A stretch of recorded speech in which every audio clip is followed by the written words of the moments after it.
Hello, and welcome to the August 2025 West Virginia Entrepreneurship Ecosystem Call. Amber, what is up with us having to re-register for the call today? I know, calling me out. We did extend the dates on this call, so that's why. If you got a prompt, it was still on your calendar, but you might have been prompted to re-register if you didn't register new for this, just because we extended the date. So appreciate you guys. Glad it was still on your calendar. If you have any difficulties, as always, let us know. But we're really excited. We're going to dive in. We also want to encourage folks, email us to get on the schedule for updates. If you email us, we put you on this list too. And so you get the reminder, the recap, all the goodies that are shared. And as always, if you are interested in speaking on a meeting, whether you're an entrepreneur with an ask, or you're a partner with a resource, or you're an event, there is no invitation needed. You just message us, we put you on the agenda, and we give you a 2-minute window. So, Tara, who's up first? Perfect. All right. Well, we are very excited to have a special guest. The Secretary of State, Chris Warner, is here with us today. So I'm going to turn it over to him to kick us off. Hey, Amber and Tara, thank you very much for allowing us to join you today from Buckhannon, West Virginia. We're here in Upshur County with the Upshur County Economic Development Authority Director Brandon Tenney. But the reason we're calling in from A.F. Wendling's Food Service is that they received the Centurion Award today, the West Virginian Centurion Chamber of Commerce Award for being in business for over 100 years. The state likes to recognize those that have made investments like Chris Wendling's family has done. They started in the Kanawha Valley back in 1913 and then moved to Upshur County in 1969. And then Chris has taken the business and expanded to where they now serve over 9,000 products, food service products, restaurant products that are needed to over 9 different states. And they do it from right here in Buckhannon, West Virginia. So I want to turn the floor over to Chris Wendling, the president of A.F. Wendling Company. Chris, you might tell them a little bit about what you do. Well, first, we wanted to thank you and the rest of West Virginia for the award. We're very proud of it, being a third-generation company in West Virginia. As the secretary said, that my grandfather started the business in 1913 in Charleston. He bought one hog and started butchering it door to door, and that took us to where we are today. We actually manufacture products here in West Virginia. We also have a distribution center where we cover 9 different states. We employ over 132 people, and just proud to say that we're part of West Virginia and being a third generation over 100 years. And like I was telling them, a lot of people, when we tell them our story of who we are and what we do, and we say we're in Buckhannon, West Virginia, rural West Virginia, they just kind of turn their head and look at us like, how? And we've been very successful being in rural West Virginia. So very proud of what we do and all the support that we've had from Brandon and the rest of the community and the state of West Virginia. We appreciate the opportunity. I would just add in, Amber and Tara, if you ever get a chance, anyone that's in the Buckhannon area and you get a chance to stop by here, you'll be extremely impressed. The entire area where they do their meat cutting and packaging and all of their storage, I didn't see a bit of dust anywhere in the entire facility. I mean, it's amazing to see a warehouse and distribution facility this large. These guys could be located anywhere in the country that they wanted to be, but they've chosen to stay here in Buckhannon. And Chris, we appreciate your investment in West Virginia. Thank you. Appreciate you. Let me take it to the next step, if I can, to everybody on the call. We like in the Secretary of State's office to use our time to talk about the new business development. There were 1,229 new businesses started in West Virginia in the month of July. And just as a little bit of breakdown, so you'll know, young entrepreneur waivers, those folks under 30 that qualified for the waiver, 104 new businesses. Absolutely, is a big clap. 74 veteran waivers. We're trying to keep this, so we're trying to get the virtual appointments that we now set up that people can, entrepreneurs, so folks that want to log on to our website at the West Virginia One Stop Business Center and touch base with Sarah Carrier, one of her business and licensing folks, can set a virtual appointment up at your convenience, because we know that a lot of small businesses are created by second income entrepreneurs who are working, but we want to be there when you need us and when it's most convenient for you. 18 new businesses were started by virtual appointments, and we had 141 walk-ins that started businesses in our 3 centers. That's the main center on Canal Boulevard in Charleston, and then our regional centers, we call them business hubs, one in downtown Clarksburg and one in Martinsburg. That's our report. We'll release that from Buchanan here today after our visit with the Wendling family. Appreciate the time, and I think Secretary has one more challenge perhaps, but one more announcement. Just very quickly, it's National Poll Worker Recruitment Day. 52 of our 55 counties are still in need of poll workers, expected to have for the next election, which is still 9 months away, but we need to get started early. It takes 8,255 poll workers to be able to conduct a general election here in West Virginia. We have over 1,600 precincts, and it's really important when people go into the voting place to see familiar faces from their community. So if they see someone their own age, someone that they know from the community, it adds to the election confidence. This is not something, run by the federal government. So we're encouraging people to register at govotewve.com to be a poll worker. You can be paid anywhere from $150 to $300 for the day. And the only requirement is you're a registered voter in West Virginia. And again, go to govotewve.com and register to be a poll worker if you can take the day off, if you're fortunate to be able to do that. It's very rewarding, but it's a very long day. It starts at 5:30 in the morning and goes at least until 7:30 in the evening. One of the questions the Secretary got today from a member of the media was, why are you recruiting poll workers already? We start on Sunday with all 55 county clerks at Canaan Valley with an elections conference for the 2026 election cycle. So we're 9 months away. It's not too soon to start. So thank you again for having us to the ecosystem. We appreciate everything everyone's doing.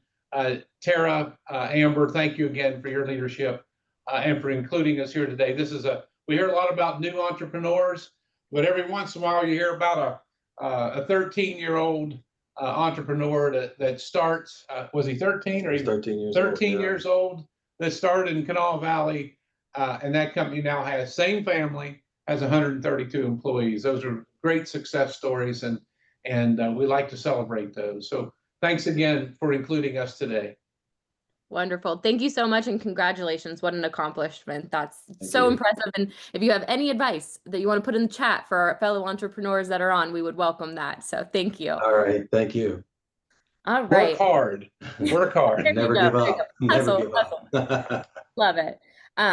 Great. Thank you. So next, we've mentioned on the past couple that we've been going through a strategic planning process. And so we're going to do a quick briefing and invite everyone to join us for a deeper dive into what that strategic planning process has revealed on August 20th. But for now, we're going to throw it over to Megan Moses, who has been our lovely strategic planning consultant, to give us a little bit of a highlight.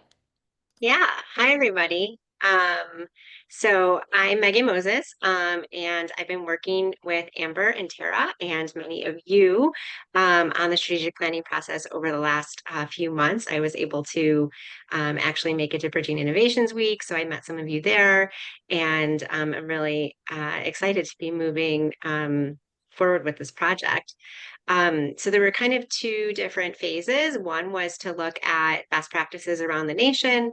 And then the second was to actually write the strategic plan and make recommendations for the entrepreneurship ecosystem. So, this is really about how does the ecosystem itself operate in the coming years, and where does it live, and what are its main functions. So we looked at ecosystems around the nation, and that's actually what I wanted to look at to show you guys today, to kind of not give away too much of what's in the strategic plan, which will be everybody's invited, and it's next Wednesday at noon.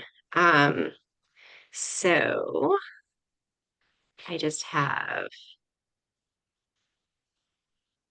oh, sorry. Hold on. There we go, slideshow. Sorry, I have to share my screen. There we go.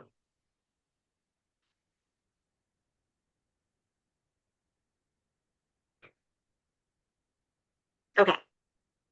So we really did take a look at communities around the nation, but we did try to focus to some extent on states that have a larger rural population, so that there would be some more parallels with West Virginia.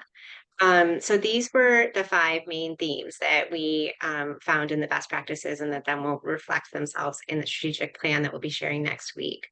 So everybody's, and I should say also that we did a whole lot of interviews. So we talked to many of you.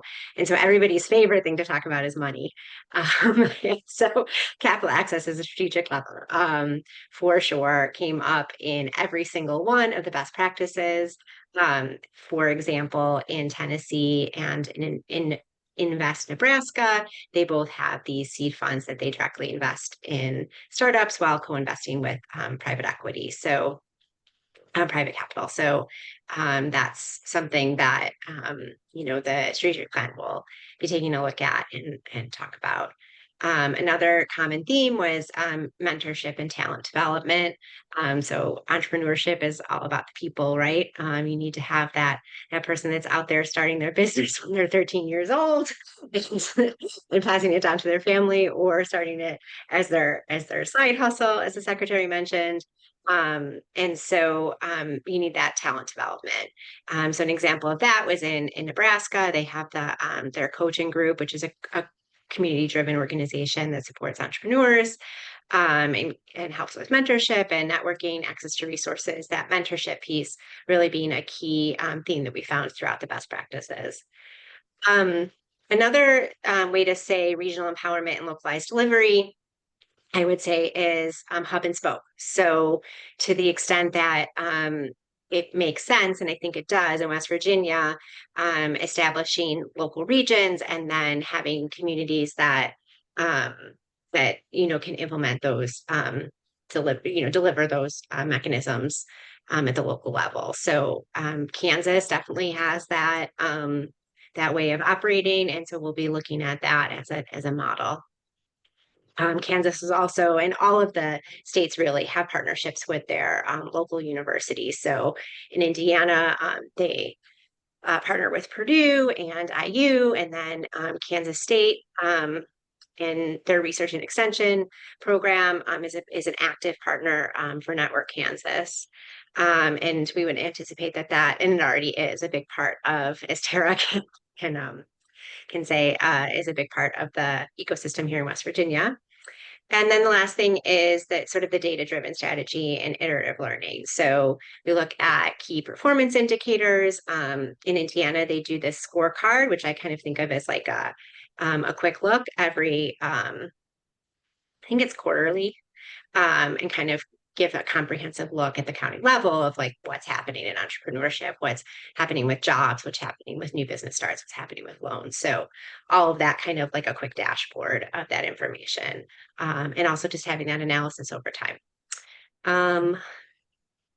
So again, just a little pitch to come next week at noon and get to see what we're recommending for the ecosystem. So thank you for your time today. I appreciate seeing all of you again, and I'll turn it back over to Amber. Excellent. Thanks, Megan. We really appreciate it. It's been a pleasure working with you and the other MKM consultants. We're really looking forward to next Wednesday, August 20th at noon for that deeper dive. So Amber dropped that link in the chat, so be sure to register if you'd like to hear all about what the MKM consultants are suggesting for the state of West Virginia. Okay, next up, I am turning it over to Martin, who is our new West Virginia patent librarian. Well, hello, everybody. So again, my name is Martin Dunlap. I'm a librarian here at West Virginia University, and I am here to help you if you have some questions about patenting or copyright, trademark, that kind of stuff. I cannot give you advice about those things, but I can point you in a direction for finding resources. We are a patent and trademark resource center, but only patent attorneys, people who work for the PTO, USPTO, Patent and Trademark Office, and patent examiners, and there's another word there, but there's one other group, patent practitioners. Only they can give you binding advice about your patent. I can help you find advice and maybe give you some direction on looking for prior art, which is checking to see if someone has already patented your idea. But that's what I can do. So if you have any questions, I'll put my email in the chat, and you can contact me, and maybe I can help you out. And back to Wonderful. you. Thank you so much. I know we have so many questions all the time about that. What a valuable resource, and appreciate you joining us for today's call, and look forward to sharing your contact information out with folks that will definitely be in touch. So my favorite thing is when I look at the agenda that Tara and I curate separately and like put together, and there's somebody that has something like Ireland businesses in West Virginia, and I'm like, what is that? So Jamie, can you tell me a little bit about what Ireland businesses in West Virginia involves? Okay, I guess that's me, right? So, hi everyone. My name is Jamie Field. I'm a associate professor in the Chambers College of Business and Economics up here in Morgantown, and I appreciate the opportunity to talk to you today. Tara, I actually thought I was talking about the experiential project, so this is a bit of a talk about whatever you want to, buddy. I just thought the Ireland stuff was interesting. yeah. So You've got 2 minutes. Take it however you'd like. I'll do both. I don't need that length of time, but some of you might be aware or might be news to you that there's a newly formed West Virginia Ireland Trade Commission. I'm actually originally from Ireland, and I serve on the Trade Commission over here on the West Virginia side. The Irish government is embarking on a new initiative to establish 50 Ireland state trade commissions. And I guess the logic here is that sometimes it's easier to do business with states rather than to go through Washington and deal with the federal government. And I'm sharing this update because it might present an opportunity for you and your organization or somebody you know to expand internationally into Ireland, because there's increased support at Charleston, and there's a very strong appetite to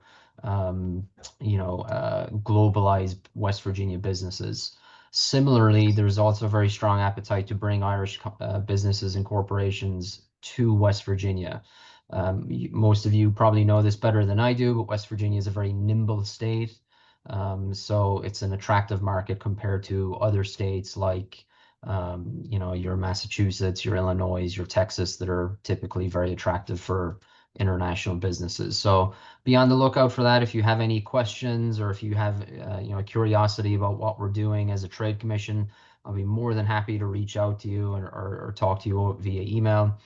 The second topic, and I know I'm short on time here, the one that I thought I was going to be talking about is the experiential project opportunity through the MBA program at WVU. So I am the new program coordinator for the MBA program. As part of our curriculum, we have a 2-course cluster sequence. It gives our students an opportunity to engage in experiential learning projects, gives them the chance to sharpen their professional skills, their consultation skills. So if you are interested in working with our student teams on a kind of a free consulting basis, I'd be happy to share some information with you. You might be looking at some market expansion, or any type of project whatsoever. We'll be happy to set you up with a team. They'll consult with you. They'll establish a scope of the project and work with you effectively for 10 months. So that's it for me now. Lots of exciting things going on between the Trade Commission and the experiential learning projects. Perfect. Jamie, I'm already getting text about the Ireland business. So if you could drop your info in the chat, people are curious about that one. So thank you for doing double duty today. Will do. Thank you. Appreciate it. Okay. Next, I'm kicking it over to Kel, who's going to be talking about Chief Technology Officer Services. Hey friends, so my name is Kel Cecil. Oh, there's me on the screen. How about that? So I'm a lifelong West Virginian veteran of a few startups. I can't quit it. I love it too much. One of the things that I've learned in different roles and talking to people is that it's really hard to find good engineering talent and good engineering staff that is able to think like engineers and people in startups need to do. And so to kind of meet that demand, me with some other very talented individuals are spinning up a new consultancy called Ready Fuels. The purpose of Ready Fuels is to better equip businesses in Appalachia for technical success. And we can do that through three different services that we're offering. Number one, fractional chief technology officer. So if you're the only leader and you can't afford a full-time CTO or find one, we can help you put together a technical strategy, help you understand how that relates to your finances, all kinds of things like that. If you need help building an MVP or polishing one that AI almost got there but didn't quite make it, we also offer services building an MVP, which we are doing for a client with another lined up shortly. Finally, if you have an existing team and you need services to build out something like a design system or something that really brings your app or offering together, we offer team augmentation, and we're a lot of fun to work with. I really promise you that. Um, you know, the social goal here is to better equip engineers and technical people to be able to be a part of the big startup future for Appalachia. And so that in itself, I think we've worked very well into our tagline, which is from the spirit of Appalachia to the edge of innovation, launch bold. If you want to reach out, then I've got my information in the chat, and I just need to basically run my mouth for 5 seconds, and then we get to hear the timer. 2, 1. There you go. Wonderful. Thank you very much.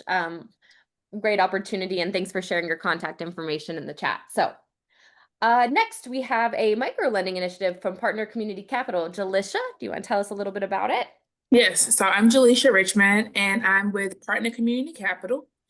We are a small business lending functionality.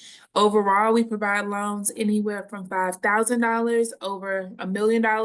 But specifically, I'm here to talk about our micro lending functionality. So those are loans under $50,000. I know early in the call, you were talking about capital access. So we're here to provide that. We are based out of West Virginia. So we have a Charleston office and we have staff all across West Virginia, but we also cover a larger region, including North Carolina, where I'm actually located, as well as all of Appalachia. Within this initiative, we're providing small business loans to anyone looking to start or expand a business within our region. And those loans can be used for business acquisition, materials, any of those small business needs that are out there. Specifically for our small dollar loans, that is more of a limited functionality, and we're overall looking to help assist small business owners where they need. There also is some technical assistance, which is just a fancy way of saying that we'll help support you in obtaining that loan, and we provide that information as well through some of our partners in West Virginia. I'll provide more information about it, but a quick thing on our terms: our loans are termed out for those $50,000 loans or less, are termed out over 5 years. Interest rates do range between 10 to 14%, and the loans are fully amortized over that time. But super excited to help you guys. I'll also add my contact information as well, but the website gives more information about our program. Thank you guys for having me. Perfect. Thanks, Jalisha. We love PCAP and appreciate all you're doing for the state of West Virginia. So we really appreciate you being here today. Thank you. Right, next up, Trisha, talk to us about the Institute of Justice and the new city work partnership with West Virginia. And then we also have beauty and barber initiatives going on. Yes, cool. Thank you everyone for having me. My name is Trisha Day. I'm with the Institute for Justice. We are a national nonprofit. We're actually based in Arlington, Virginia. And for over 30 years, we've worked across the country to expand economic opportunity through legal reforms. So basically, we change laws so that everyday people can earn an honest living. And in West Virginia, we are taking a closer look at the licensing and permitting processes in 3 areas. We're looking at the cosmetology industry, the trades, and home-based businesses. We also have our Cities Work initiative, which we've already discussed with Amber and Tara, but we partner with cities to make small business processes cheaper, faster, and simpler through like nonprofit consulting. And we like to talk with business owners and officials and get things moving there. So we would love to partner with any cities that are interested in doing that. Right now, some of these industries are facing a lot of stifling barriers across the country. They could require extensive training, permit, of access to required education, and this can keep people from entering the industry or starting a business, even when you're trying to do everything right. So some examples, we've worked with natural hair braiders who are required to have licenses in wigology, home bakers who are doing everything safely but are blocked by caps on how much profit they can make, or cafe owners who are required to have 1,000-gallon grease traps when they're not even serving food at their establishments, and so on.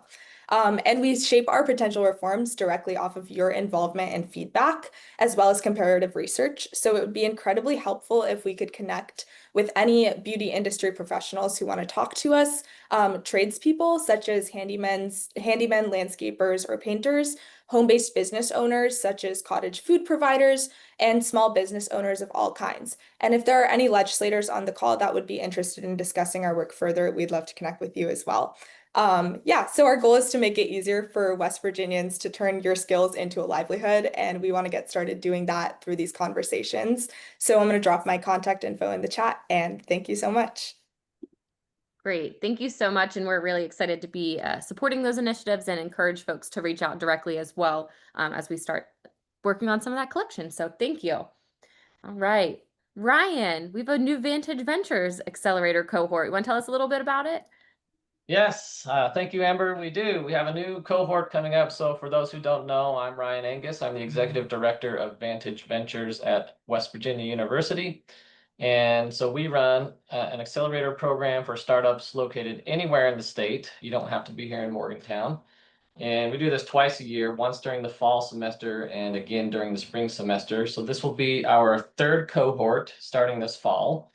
And we just wanted to announce the, I believe it's 13 startups that we've admitted this time. Each of these startups will get $10,000 of technical assistance funding, which is essentially money we can give the startups to help cover their costs. We also have a pre-seed investment fund tied to the accelerator we can utilize to invest up to $100,000 through a SAFE in the top graduates. So the startups coming into the fall cohort are BetaWorks, Brand Evangelist, Cali Baby Bottle, Get To There, Jarhead Kitchen, Market Leader Technologies, Nicola Landscape Lighting, PKL Sports, Procedure Chair, Solus Innovations, Sky Mounts, Stitch AI, and Todico.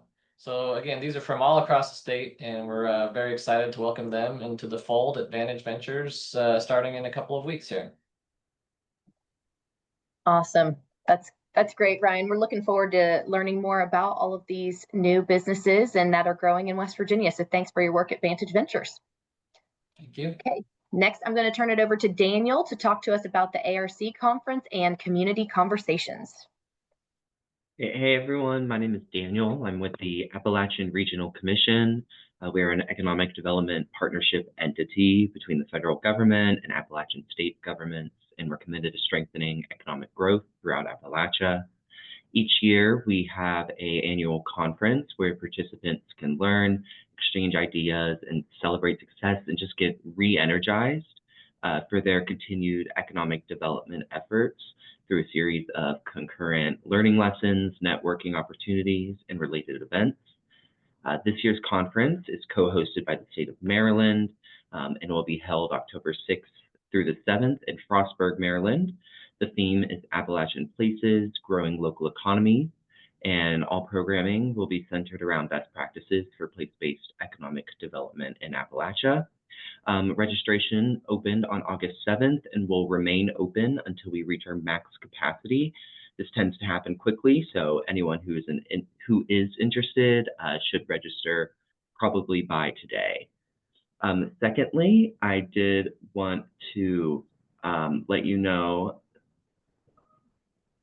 about our community conversations with the ARC strategic plan. So every 5 years, ARC works with federal, state, and community partners on a strategic plan that guides our investments throughout Appalachia.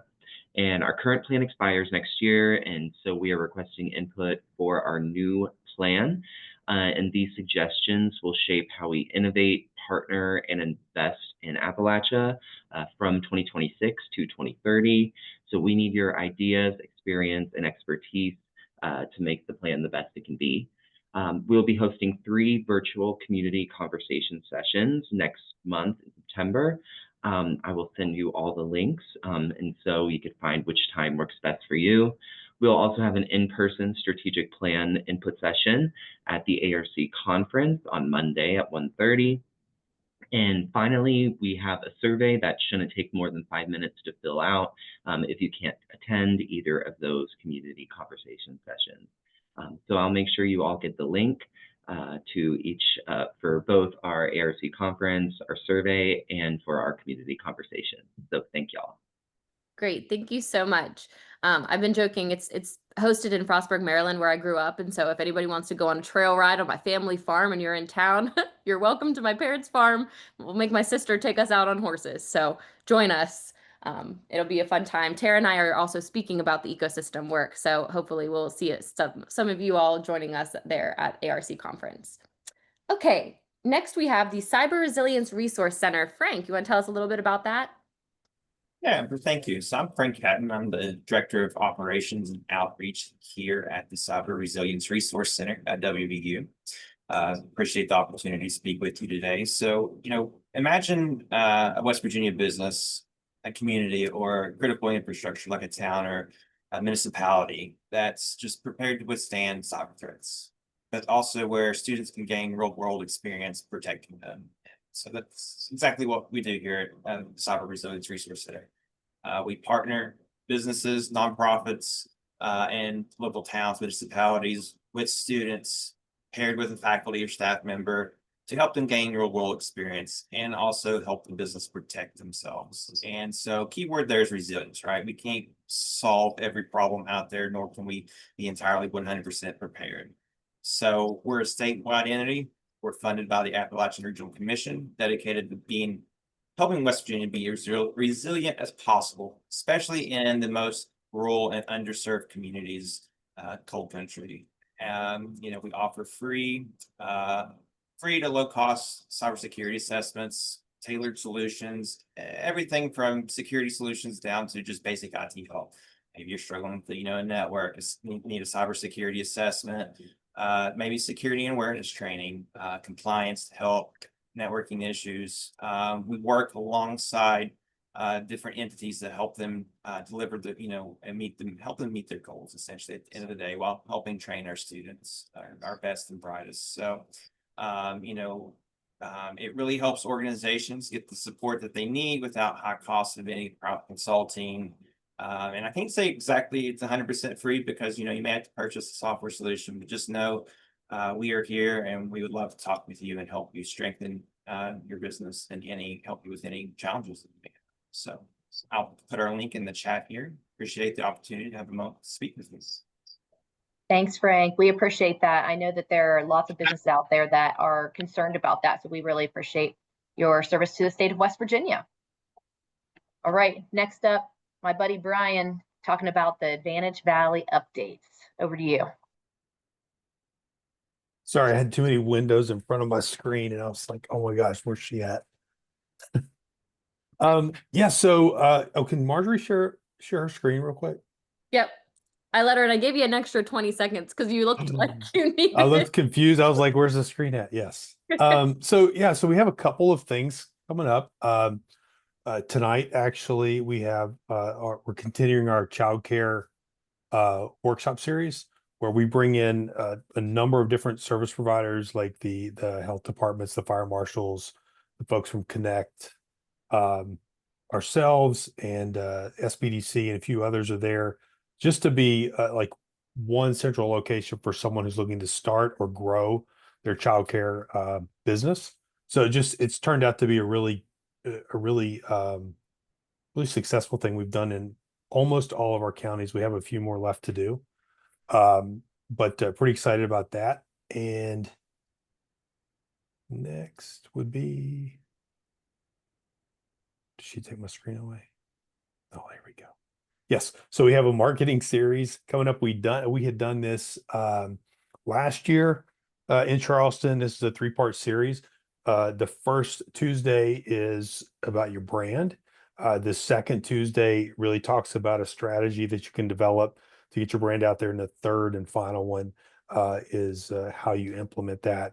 The classes are about 2.5 to 3 hours long. It's in Charleston. We partnered with University of Charleston to host this at the UC Innovation Center in Charleston. So if you're in this area, this is a great one that you want to attend. We do provide technical assistance to people that we've been working with who attend all 3 of these courses, so they can get up to $5,000 in technical assistance dollars to help implement the brand and their strategy that they've created. And then finally, oh wait, I got one more real quick, is a QuickBooks class the following day. But the really cool part is a picture. Are you able to put this picture up there, Marjorie? I'm being so nice with the talk timer. about- I saw that. I just saw the timer I just want to reset. let everyone know I'm after being very 20 lenient. seconds. Oh, talk about the QuickBooks, and then Okay, I'll talk about QuickBooks real quick while she's loading this up. So we're doing a QuickBooks virtual workshop. So this will be open.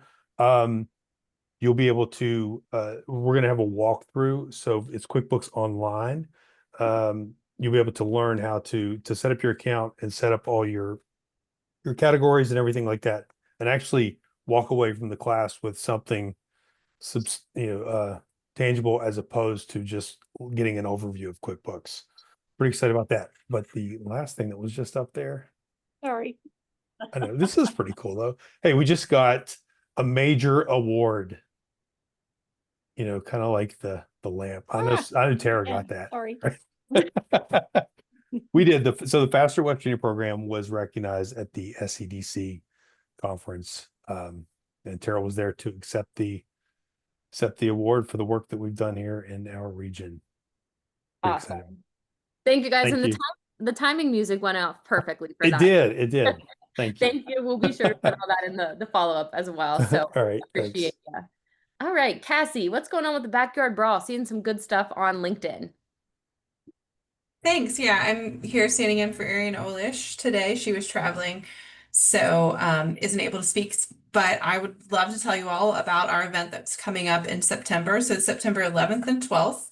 We have 2 events. On the 11th, we're going to have a CEO boot camp, and it's going to be hosted by our colleagues at Jones Day and USRIA, and it's going to focus on IP agreements, corporate matters for startups. So it's going to have some really good content. And then USRA is going to present about some funding opportunities. So if you're an early startup or thinking about starting a business, it's a great opportunity. It's in person at Touchdown Terrace. That will be on Thursday, the 11th in the afternoon.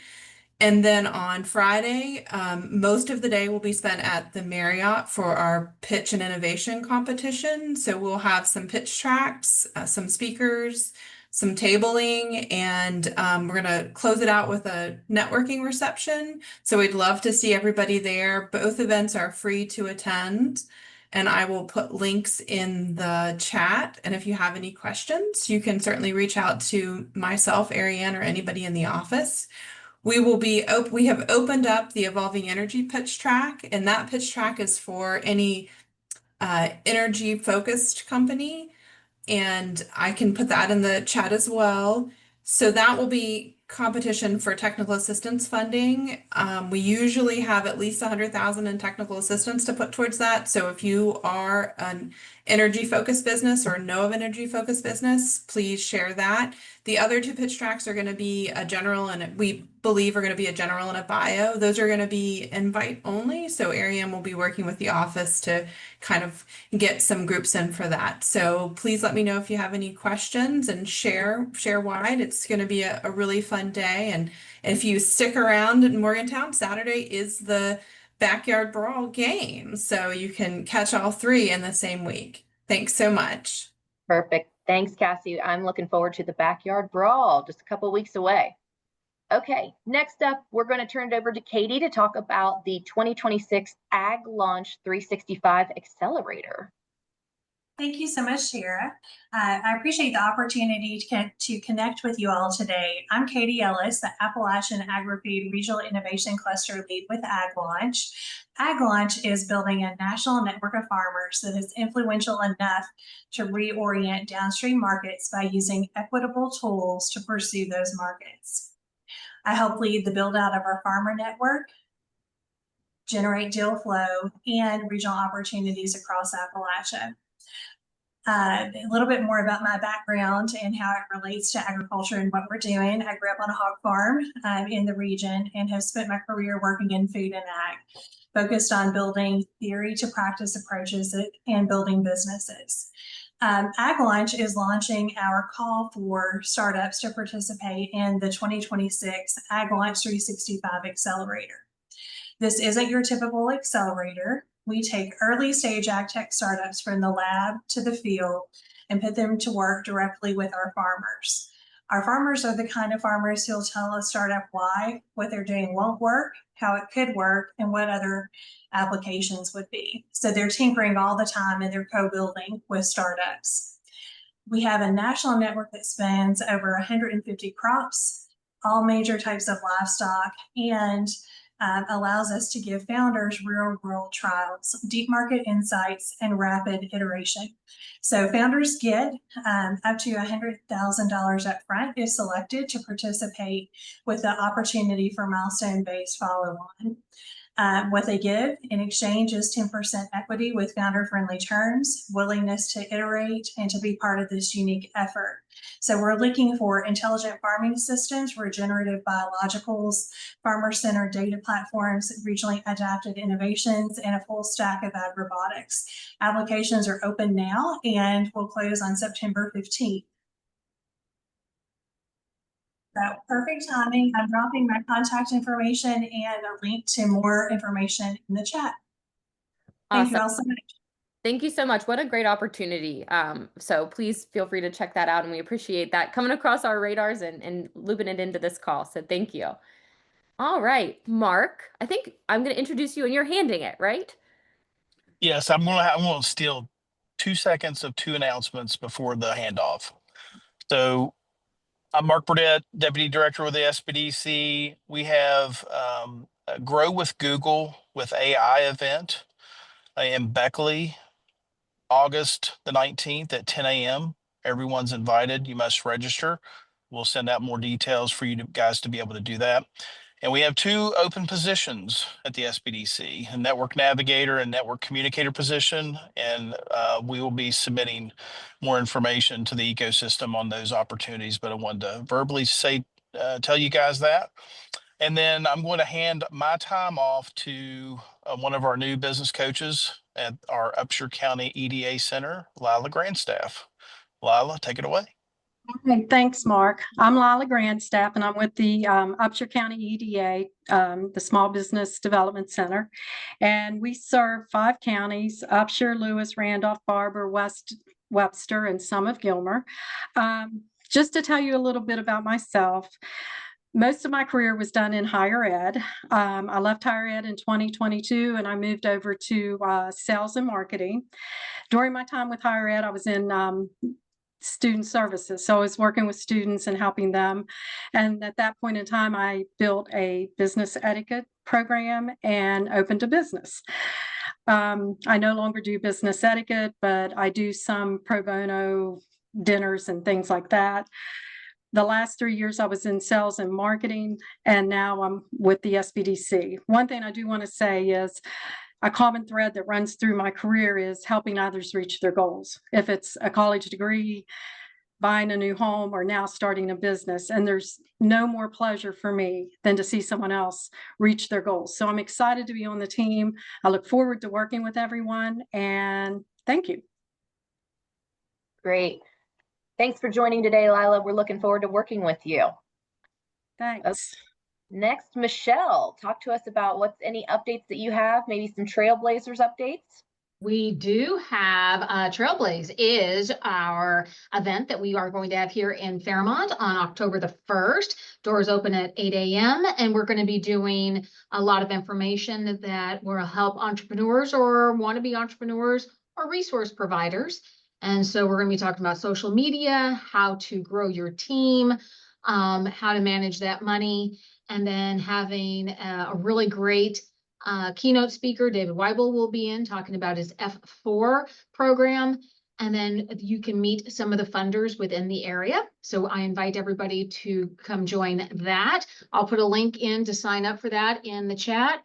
As well as, and I think Tara, you can also drop in the chat the link for if you are an entrepreneur and want to come on to this monthly call, you can fill out our Google form and then you'll be connected with me and we'll figure out what best is the next step for you.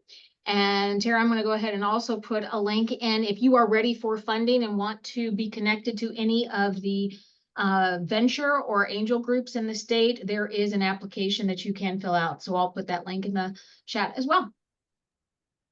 Awesome. Thank you so much, Michelle. And great resources. Like Michelle said, if you have any asks, please complete that form as well as reach out to us directly. We're happy to help get folks on here to make sure that we're supporting them. And without further ado, we'll transition into that right now. So I had the pleasure of having a chat with this lovely entrepreneur earlier today. So Sonia, do you want to tell us a little bit about Cali Baby, what you've got going, and any questions or asks you have for the ecosystem for support? Yeah, thank you. I appreciate you. And it was definitely a great conversation earlier. My name is Sonia Gonzalez, and I am the founder and inventor of Cali Baby Safe and Ready bottle system. In West Virginia, we've got one of the highest infant mortality rates in the nation. We don't know all the reasons why, but one risk that we can't ignore is water safety. Our aging infrastructure means contamination can happen anytime, not just during disasters. For formula-fed babies, even one bottle mixed with unsafe water can cause dangerous illness. And we've never studied how often this happens until now. The Cali Baby Safe and Ready system didn't start as a crisis solution. It began as a convenience, making feeding on the go faster and easier.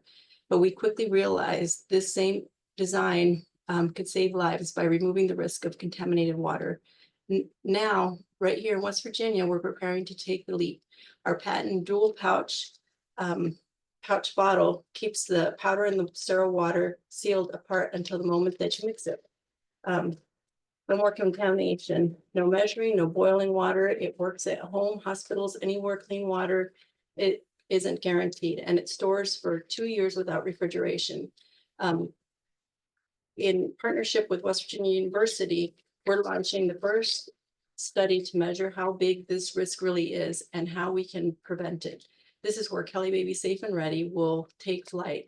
And if we can protect infants in the mountain communities, we can protect babies everywhere. From rural America to refugee camps, Cali Baby Safe and Ready can help, and it starts here. So currently, because we're working on this clinical study and manufacturing here in West Virginia, I'm looking for somebody that might be able to help with FDA compliances and maybe be able to provide some help on the manufacturing side.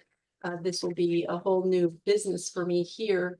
And so any help that I can get in those areas would be really helpful. If somebody has any ties to people who are experts in the FDA field, we would need that for the manufacturing side along with the FDA compliances so we could get infant formula created in these pouches. Perfect. Excellent. Thank you so much. We're looking forward to seeing how this business continues to grow. Bill Woodrum mentioned that he's been working with you for years as well. So we're excited to help support. All right. I'll put my chat or my information in the chat. So if anybody has any information, they can send my way. Thank you. Perfect. Thank you. Okay, we are going to get an update from Connor on plug-in promotions. What's been going on, Connor? Hey, what's going on, everybody? Bunch of familiar faces in here, so it's awesome to see everybody. I got some good updates. If you guys don't know, I'm the founder and CEO of Plug-in Promotions, and we put these charging stations in bars and restaurants, and we advertise local businesses and the restaurants' menu items while keeping everybody safe, giving everybody a way to charge their phone to call a ride home. So. With that being said, I was just joining the call to really hear about all the things going on in this ecosystem. Shout out to Tara and Amber for making this all possible and being great hosts for this.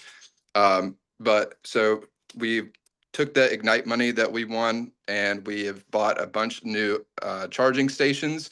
We've started expansion up into Pittsburgh, and we're looking to add some new places around Morgantown and in southern West Virginia, from Charleston to Huntington, even into Ashland, and different areas over in Ohio and Kentucky. So if there's anybody that has any connections and with bars or restaurants in those areas, like I said, Pittsburgh, Morgantown, Charleston, Huntington, Ashland, Ironton, please let me know. And we're also looking for a technical partner. We're looking for somebody that can help us with our app. I loved hearing everything that Kel had to say earlier on in the call. And so I'm looking forward to speaking with you. I'll drop my information down in the chat. And if anybody has any information or some resources or connections, please reach out. Appreciate it, guys. Thanks, Connor. Love seeing the just rapid guerrilla marketing in Pittsburgh that's happening on LinkedIn. It's been so cool to watch. So good to see that. Great to see the expansion. Thank you so much. Sure. All right. We've got Waleed. What's going on with Geneva? All right. Hello, everybody. My name is Waleed, and I am the founder and CEO of Geneva.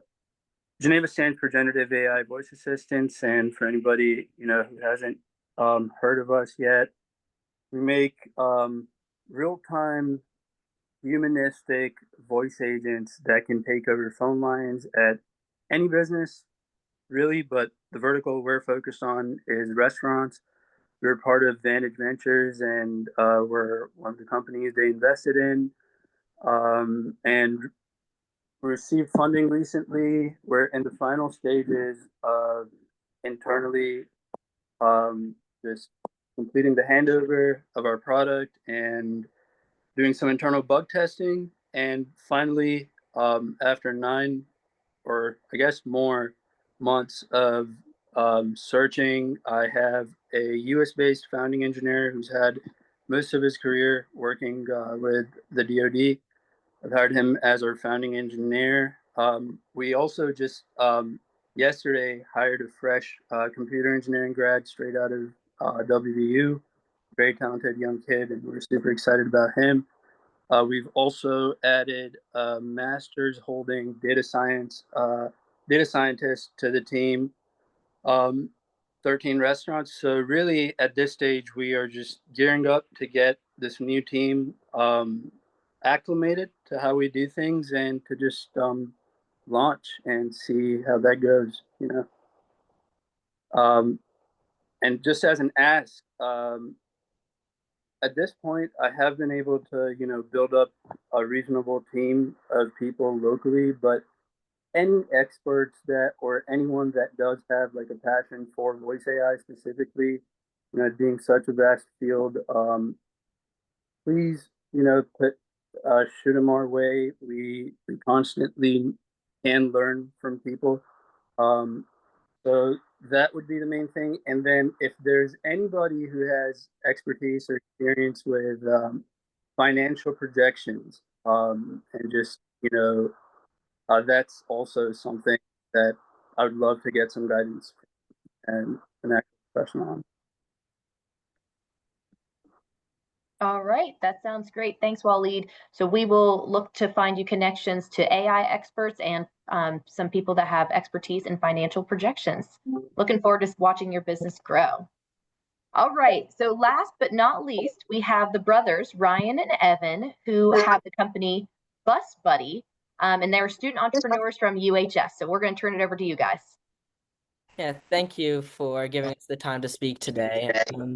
We're here to talk about Bus Buddy, which is currently trying to help move along the transportation system as well as safe in the process. It's fine if we share our screen, right? Yep. Yep. Okay, great. Thank you.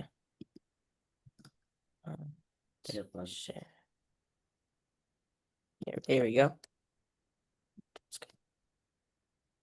So we're the founders and CEOs of Bus Buddy, which is a real-time school bus tracking app. We try to dedicate ourselves for the safety and peace of mind of really anybody who tries to use it. So first we have to get into a breakdown of what Bus Buddy really is. So Bus Buddy is an app that tracks school buses in real time. We also try to help families know when the buses will arrive and depart. So why Bus Buddy? So when families tend to use school buses, they tend to have a lot of hurdles they need to jump over. Some of them include the lack of information, unpredictable weather, and long waits. Bus Buddy is fully equipped with vehicle tracking capability, so it could show with real-time updates where all school buses or other forms of transportation currently are on a map. We are also able to track multiple buses at a time that could all be overviewed by an admin. We have restricted access. This means only approved guardians and school staff have access. This also means we take privacy as our #1 priority. Location data is only accessible during active bus trips. We have emergency communication options that could be toggled on or off depending on the admin's whim, where you could directly contact the school bus driver through pre-ordered bubbles in a case of an emergency. We also have customizable alerts for arrival and departure notifications and delay as well as breakdown notifications. We have additional opportunities, such as various forms of transportation, such as shuttles or various fleets. We again have an emergency communication channel directly from the drivers. We're actively trying to extend our reach past just school buses, such as airport shuttles, various means of public transportation, or hospital shuttles. Shout out to Professor Field with international opportunities.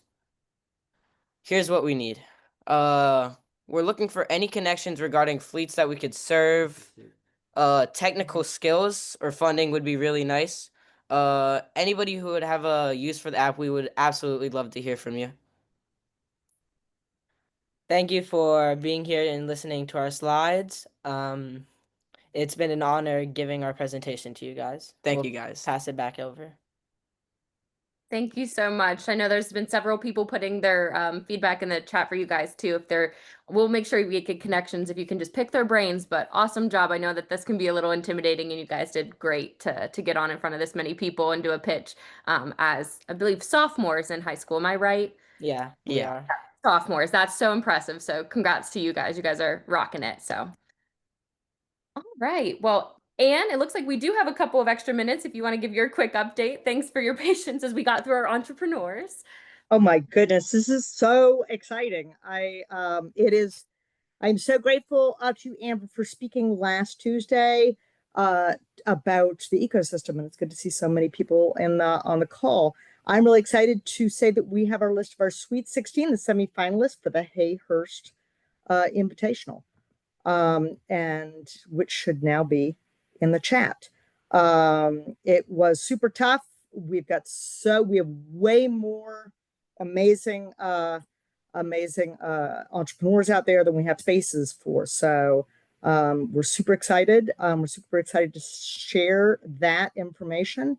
And we will be having our weekly mini meeting this evening at 5 o'clock. We have Logan Kubo from Best Damn Tape, who is going to be sharing the secrets to how to write a pitch deck. And that's also in there. So that is the list of the Hayhurst semifinalists, as well as the link for this evening. Thanks. Perfect. All right. Well, congratulations to the Sweet 16 and congratulations to the Bus Buddy. We love that presentation. So great job, guys. That is our time. We are right at 3 o'clock. So thank you everyone for being here today. Again, email us if you'd like to get on the September agenda. We're looking forward to seeing everyone next month. Thanks all. Awesome. Thanks all. Take care.